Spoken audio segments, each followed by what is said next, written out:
Hello everyone, secret clue world में आप सबका स्वागत है। आज का वीडियो एक हाईजैकर के बारे में है। So let's discuss more about dB Cooper. On Thanksgiving Eve, 24 November 1971, Portland international airport पर ओरिएंट एयरलाइंस के फ्लाइट काउंटर पर एक ब्लैक अटैची केस लेकर एक व्यक्ति पहुंचा। कैश का यूज करके उस व्यक्ति ने फ्लाइट 305 में वन वे टिकट खरीदा। अपने टिकट पर उस व्यक्ति ने अपना नाम डैन कूपर लिखाया था। आई विटनेसेस के अकॉर्डिंग कूपर 40 साल का व्हाइट मैन था, जिसके काले बाल और भूरी आंखें थी। उसने काले या भूरे रंग का बिजनेस सूट, एक व्हाइट शर्ट, एक ब्लैक नैरो टाई और एक ब्लैक रेनकोट और एक ब्राउन शूज पहने थे। एक ब्रीफकेस और एक ब्राउन पेपर बैग लेकर कूपर फ्लाइट 305 की लास्ट रो में 18E सीट पर बैठ गया। उसने एक 7-अप ड्रिंक ऑर्डर की थी। इस प्लेन में 6 क्रू मेंबर्स और 36 पैसेंजर सवार थे। फ्लाइट 305 अपने निर्धारित समय 2:05 को पोर्टलैंड से टेक ऑफ हुई। टेक ऑफ होने के कुछ टाइम बाद ही कूपर ने एक फ्लाइट अटेंडेंट को एक नोट दिया। वो फ्लाइट अटेंडेंट एग्जैक्ट कूपर के पीछे वाले जंप सीट पर बैठी हुई थी। उस फ्लाइट अटेंडेंट ने ये समझ के कि इस नोट में एक बिजनेसमैन का नंबर होगा, उसने बिना खोले वो चिट पर्स में रख दी। कूपर उस फ्लाइट अटेंडेंट की ओर झुका और अपनी दबी आवाज में बोला, मिस, अच्छा होगा कि आप ये नोट देख ले। ये सुनकर फ्लाइट अटेंडेंट ने वो नोट खोला।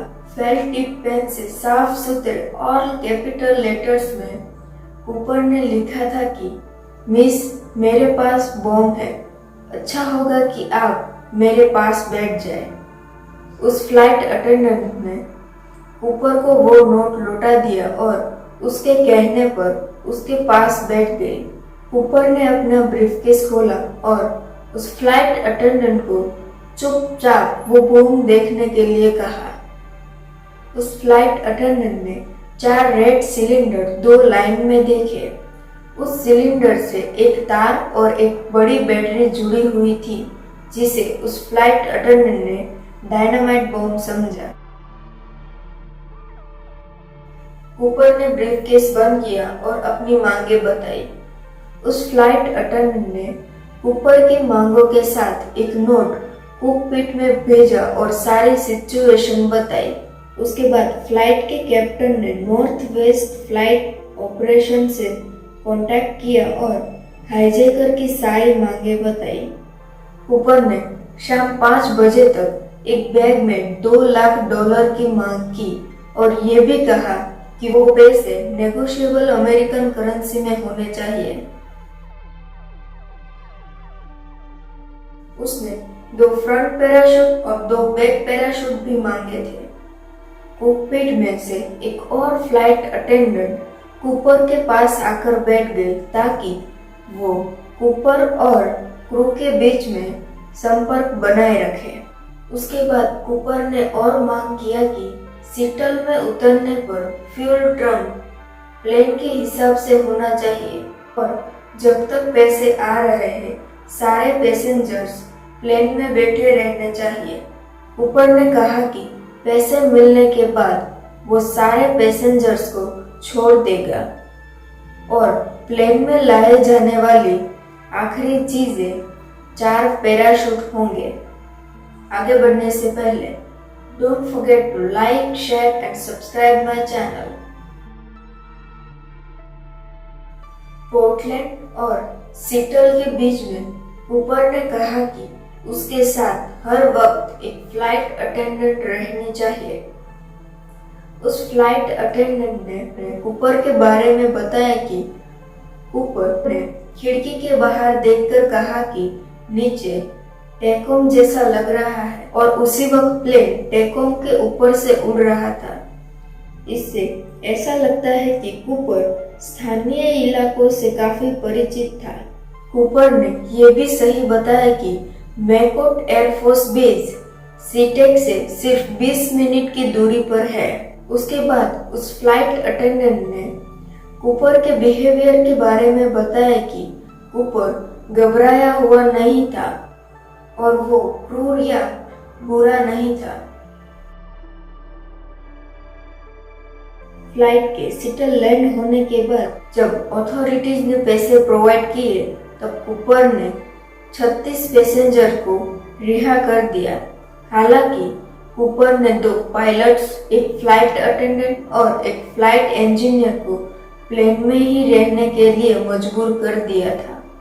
प्लेन में फ्यूल भरने के बाद कूपर ने पायलट्स को ऑर्डर दिया कि प्लेन मेक्सिको सिटी की तरफ टेक ऑफ होगा। उसके इंस्ट्रक्शन के अनुसार प्लेन 200 की स्लो स्पीड से और 10,000 फीट नीचे उड़ाया गया। तकरीबन 8 बजे जब प्लेन रेना नवाडा और सीटल के बीच में पहुंचा, कूपर ने प्लेन की पीछे वाली सीढ़ियां खोल दी और प्लेन से कूद गया और गायब हो गया। FBI ने लॉन्च किया कि कूपर की इन्वेस्टिगेशन उसके इतिहास में सबसे लंबी और विस्तृत इन्वेस्टिगेशन में से एक थी, जिसे नॉरजैक्से नाम से जाना जाता है। स्टार्टिंग में एजेंसी का मानना था कि कूपर प्लेन्स और एरिया के बारे में अच्छी जानकारी रखता है और यह भी अनुमान लगाया कि कूपर ने मिलिट्री सर्विस की होगी। हालांकि बाद में यह निर्णय हुआ कि कूपर एक अनुभवी स्काई डाइवर नहीं था, क्योंकि फ्लाइट से वो जंप काफी डेंजरस था और वो इस बात पे ध्यान देने में नाकाम रहा कि उसे रिजर्व किए गए पैराशूट ट्रेनिंग में यूज के लिए बंद कर दिए गए थे। एजेंसी ने पिछले 5 सालों में 800 से भी ज्यादा सस्पेक्ट पर नजर डाली, जिसमें से ज्यादातर को हटा दिया गया और कुछ सस्पेक्ट को डीएनए के आधार पर खारिज कर दिया। डीएनए जो कूदने से पहले कूपर के द्वारा उतारी गई टाई में से बरामद किया गया था। 1 प्राइम सस्पेक्ट, जिसे कई महीनों बाद इसी तरह के अपराध के लिए अरेस्ट किया गया था, हालांकि उसे एक सस्पेक्ट के रूप में हटा दिया गया क्योंकि वो दोनों फ्लाइट अटेंडेंट के डिस्क्रिप्शन से मैच नहीं होता था। कुछ लोगों का मानना है कि कूपर जिस आउटफिट में कूदा था उससे लगता है कि वो जीवित नहीं होगा और उस हाइट पर हवाएं 322 किलोमीटर प्रति आवर से भी अधिक थी। जिस पैराशूट का उसने यूज किया था, उस पैराशूट को ज्यादा देर तक चलाया नहीं जा सकता था। इसके अलावा वो एक उबड़-खाबड़ और गहरे जंगल वाले एरिया में उतरा होगा। सालों तक असफल एविडेंस मिलने के बाद इन्वेस्टिगेटर को 1980 में ब्रेक मिला, जब एक लड़के को जमीन में गड़ा हुआ एक पैकेज मिला जिसमें $5,800 थे। इस पैकेज को पोर्टलैंड के नॉर्थ में स्थित कोलंबिया नदी के किनारे और एरियल से 20 माइल की दूरी पर दफनाया गया था। मिले हुए पैसों के सीरियल नंबर्स कूपर को दिए गए पैसों से मैच होते हैं। हालांकि और इन्वेस्टिगेशन के बाद भी कुछ ज्यादा पता नहीं चला, जो कि FBI को टिप मिलती रहती थी। 2016 में एजेंसी ने ऑफिशियली अपनी इन्वेस्टिगेशन को बंद कर दिया, ये कहते हुए कि उनके रिसोर्सेज का यूज वो दूसरे केसेस में ज्यादा अच्छे से कर सकते हैं।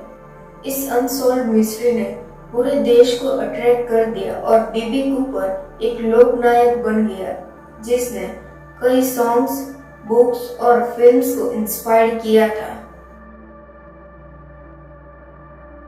इसी के साथ आज का केस यहीं पर क्लोज होता है। Until next time, stay safe and take care of yourself.